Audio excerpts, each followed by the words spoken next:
तुझी समस्या काय आहे माहिती आहे का?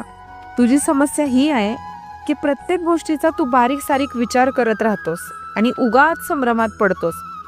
अरे भूतकाळ ज्याच्या नावातच भूत आहे ते घडलेल्या वाईट प्रसंगांसह इथे सोडलं पाहिजे.